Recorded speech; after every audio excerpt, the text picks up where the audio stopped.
The U.S. economy backtracked in the first quarter of the year as tariffs implemented by President Trump appeared to weigh on growth.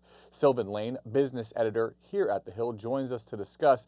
Hey, Sylvan, this is the low end of what economists were possibly predicting here. What does it say about the impact of President Trump's trade policies?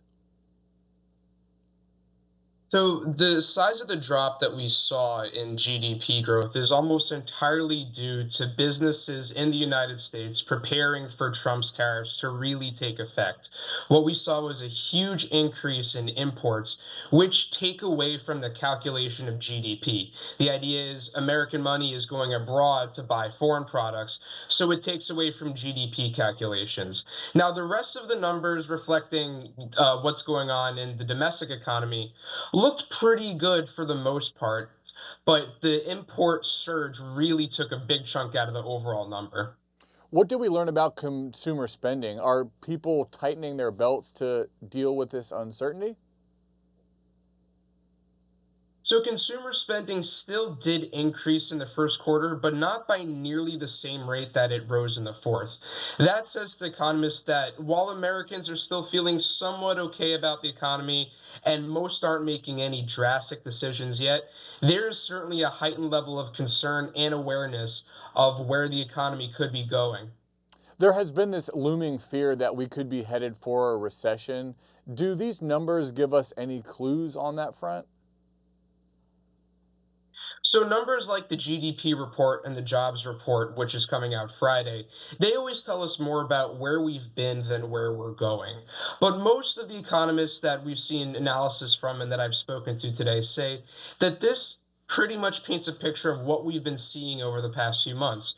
We've got an economy that had been strong for a few years, even amid inflation, that's starting to slow down, and the impact of Trump's trade policies weighing on them and looming in the future, affecting the ways that businesses and consumers are making decisions about spending and investment. All of those things combined could eventually lead to a slowdown or a recession.